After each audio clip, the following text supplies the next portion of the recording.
Yeah, not the way you want to start a season. But it's only game one, and hey, at least Fred's fan reaction has an intro to it now.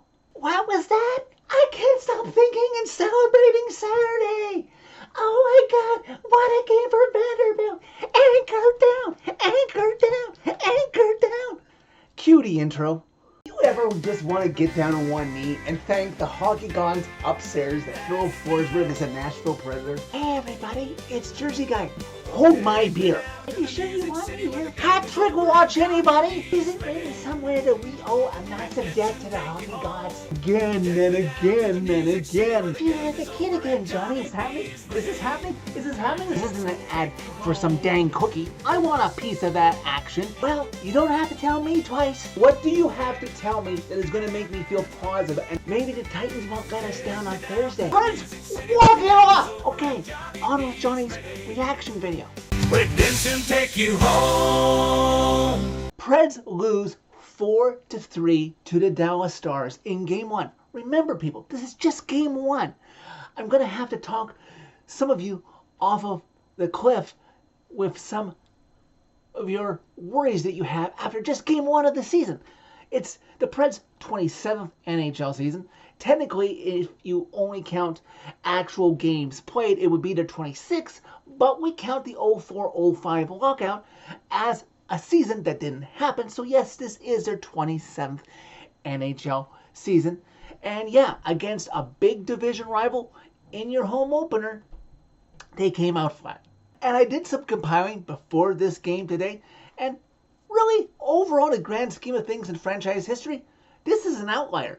Coming into this game, the Preds were 14-10-1 in season openers, and they are also 16-7-2 coming into this game in home openers to start a season. So really, overall, they're over 500. They come out relatively strong, and yeah, they didn't come out strong to start this game, but they finished strong, and once they work on a few things and their overall effort can be read in a box score, I think they'll be okay in the long run this season.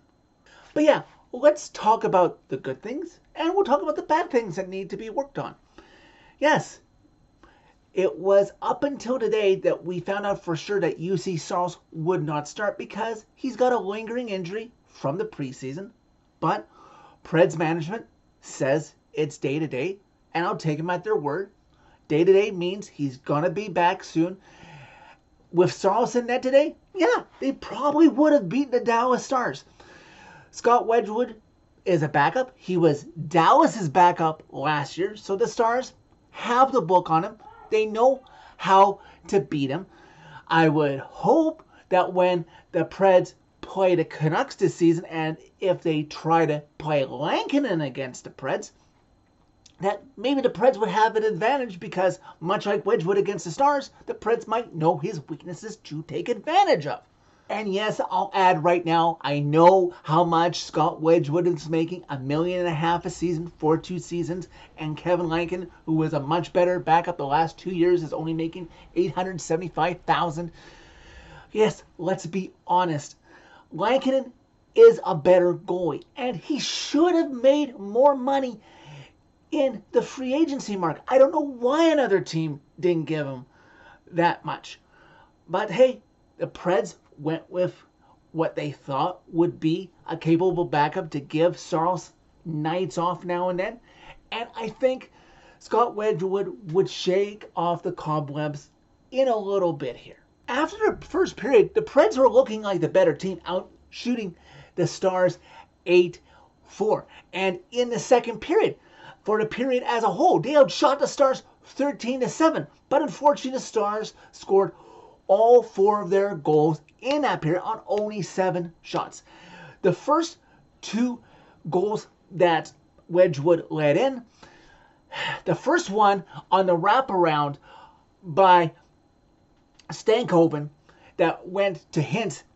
Yeah, I wish O'Reilly would have back-checked better to get that, so I can't really blame Wedgwood on that one. Maybe on the Robertson one, he should have had it. The second Mason Marchment one, he definitely should have had because that was not through his screen. He saw the puck the whole way and somehow it still went under his glove. But you know what would have helped not having the Preds already down 2 by the time Mason Marchment scored his second goal was bad penalties, especially on the 3-1 Mason Marchment goal, the too many men on the ice. We all saw the replay on ESPN Plus. There was 7 Predators on the ice. The refs are of course going to call that. That is on bench discipline and talking to each other. Come on, be better, guys. Talk to each other to make sure who's coming off and who's coming on so you don't make the refs call that penalty. But you know what I'm going to do right now, because I'm not going to let this drag out. I'm not going to bring down myself with pessimism and negativity, or yourself, because this is just the first game of the season. I'm going to remind everybody of a happier time, something that will all bring us a little smile on our face along with the stats. Remember when we were kids and we either had sleepovers at each other's houses, or if you were in Girl Guides or in the Boy Scouts and you went out camping, what did you always have to have? S'mores around the campfire. The graham crackers, the chocolate, and you know what else you had to have, or else it didn't make a s'more? Marshmallows. Sweet marshmallows. And there are sweet things on this team that showed themselves tonight that are going to be good to look forward to this season as this team starts to gel. The Preds outshot the Stars in almost every period by a total of 2-1, and of course 2-1 for the game. They won 2/3 of the faceoffs in this game. They scored only 1 power play goal, but hey, that's a start to something more, hopefully with the firepower they've added to this team that already existed on it last year. Philip Forsberg started the season off with a goal. I have a feeling he might hit 50 this year. We were all worried that Tommy Novak might regress, and that's why he will most likely, most of the time, be playing with Stamkos and Marchessault. And guess what? He beat the defense in a third period and got his first of the season. Hopefully, well on his way to a 20, 25 goal season, maybe even 30 possibly. And you know who's signing in the offseason between the main 3 offensive players, if we don't count Wedgwood, of Brady, Shea, Stamkos? You know who's going to have a good value to his contract? I would have said before the season, and he showed out well today. Jonathan Marchessault with 2 assists to start off. I think he is going to be key to keeping that second line buzzing so that opposing teams don't know how to match up with the Forsberg, Nyquist, and Ryan O'Reilly line, and hopefully a gelling Stamkos, Novak, and Marchessault on a second line. And hey, like I said, it's only game 1. The Preds didn't, just put their feet up, down 4-1 in the third period. They thought back, and what, did they hit I think 3 or 4 goalposts in that third period? Onger won this game for the Stars after Wedgwood didn't play so well on the other side. I think Wedgwood, give him a little bit of time. I wish he would have figured things out a lot sooner. I think it will be okay. And hey, the Preds have Friday off to work things out before they go into Detroit on Saturday night.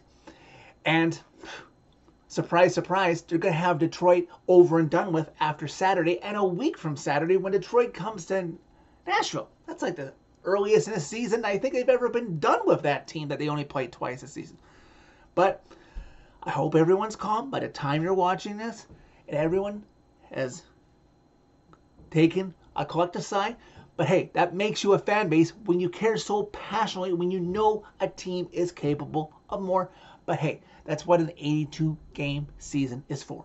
So that's it for this video. Thank you very much for watching. As always, click a like if you like this video. Click subscribe if you really like it. You can find all my videos and interact with me on social media during every Preds game by clicking on a channel name.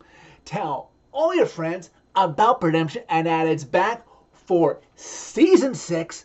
And let's go. This season is going to be fun.